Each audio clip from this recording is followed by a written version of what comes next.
Hello, and thank you for joining the CNA Instructor's Secret Cocktail. I'm your pusher, Victoria Randle, and today's video, we're going to talk about the 5 top refund policies to consider when writing your refund policy for your CNA school, okay? Because we got to get that money. So please join me.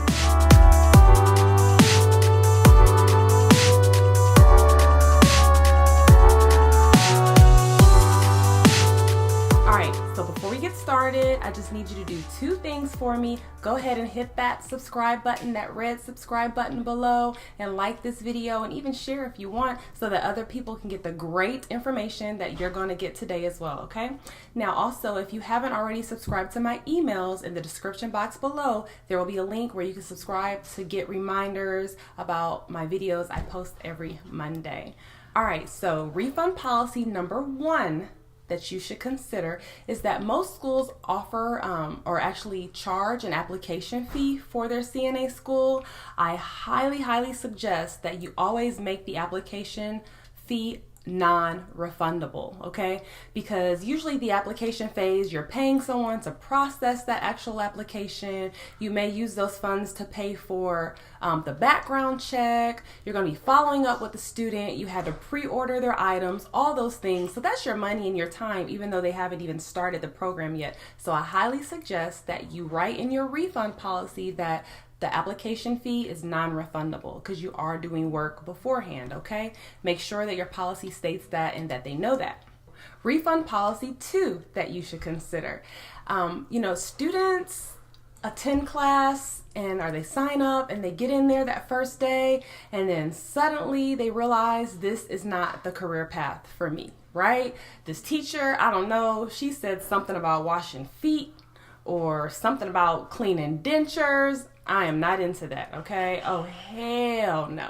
You might have a student that says that, okay? So if they do, you want to have some type of a refund policy that states after X amount of days, then you can withdraw from this program. So, because they might decide that they want their money back. It may not be all they thought it was going to be cracked up to be, okay? So make sure that you are clear on how far into the course that a student can go before they actually can get refund of their funds. So when deciding this, I want to give you a tip about this, okay? So when deciding this, think about how much money you've already spent on the student from that point on, okay? At what point are you willing to give them their actual tuition back? Did they pay all up front or did they agree to a payment plan?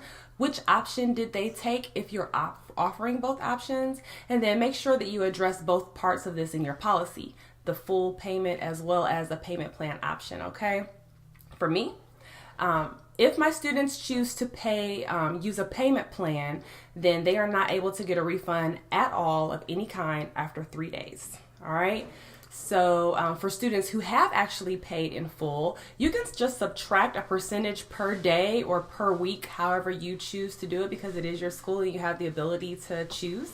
Just make sure that the percentage is outlined in your policy and it's not going to cost you to lose any funding, okay? Make sure you definitely calculate that. So here's an example I'm going to display for you, okay?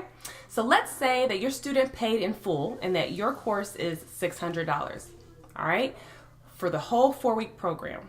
Let's say your policy states that after 3 days, your student is eligible for a refund of 75% during the first week, a refund of 50% during the second week, and only a refund of 25% after the 3rd week. And of course, after the 4th week, they don't get one, right? So if you break that down, basically it's minus 200 or so per week, right? So if they cancel the first week, then they get 450 back. If they cancel the second week, they get 300 back. And then if they cancel after the 3rd week, they get 150 back. Or again, 4th week, sorry, you don't get anything at all. Okay, so remember, I'm just picking arbitrary numbers. You have the ability to make your refund policy whatever you want it to be. You can make the numbers whatever you want it to be. I'm just giving you a visual, because I'm a visual person. I'm a visual learner. So I'm just giving you a visual for you to ponder on your own, how you want to do it. So remember, you can make your refund policy whatever you want. That's the great thing. But always, please make sure that you're taking into account how much you've spent in supplies, how much you have already spent for your teacher's salary, how much you've spent in overhead costs. Those are all things that you need to make sure that you're considering when establishing your refund policy, okay? All right, so refund policy number 3 to consider. It's important to outline how you expect the student to cancel or withdraw from your course. All right, do they submit an email? Do you have a form for them to submit? Will you take it verbally? Those are all things you need to make sure that you're outlining in your refund policy. So you have the power to decide, but unless you are like an institution, and I've talked about that in my prior videos where you can actually go and establish institution accreditation, usually the Department of Education, the DOE, will have it kind of outlined that you do have to abide by certain rules based on your state. So always make sure that you're looking into that, all right? But the best practice is that you have some type of a refund policy of some sort. Refund policy number 4 to consider is that you need to be sure that you address how long they reserve the right to a refund and how you actually plan to pay it. So will it be in a check form that you'll give back to them in 2 weeks? Or, can they just come into your office and receive cash 30 days after they've withdrawn from the course? You need to write that out. Be very specific how you write that out.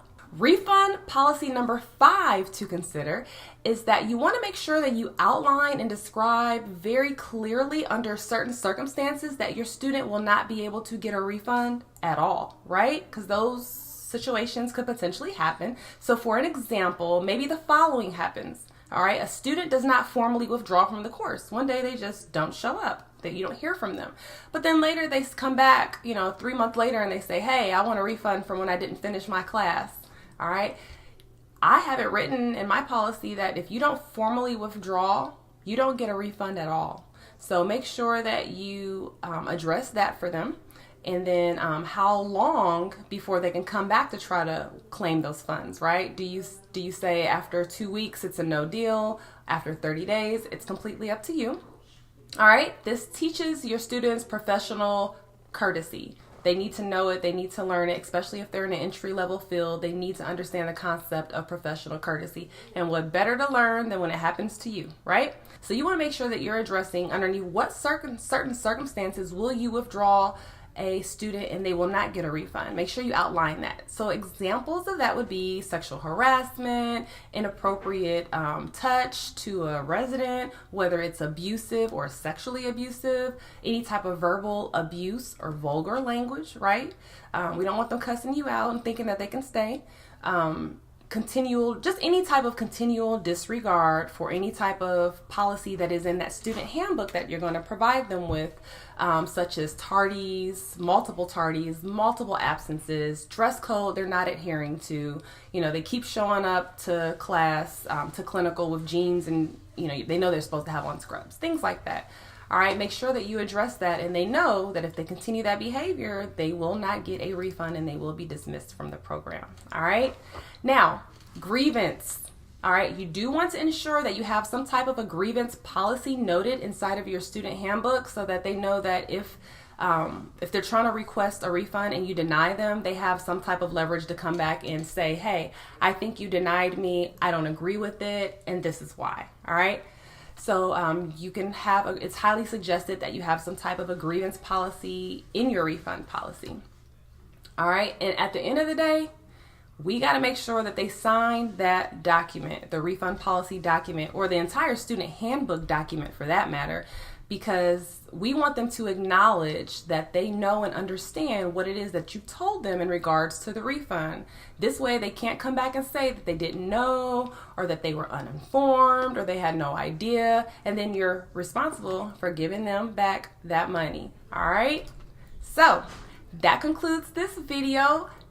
So thank you so much for tuning in. If you found this video helpful, please hit that like button, like this video. Let me know of some things that you probably thought about in terms of refund policies, reasons why people shouldn't get their money back.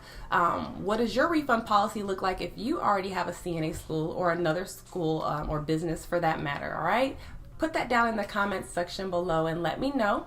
If you would also, you're gonna see a button here, a blue logo. Please click that to subscribe to my videos if you have not already.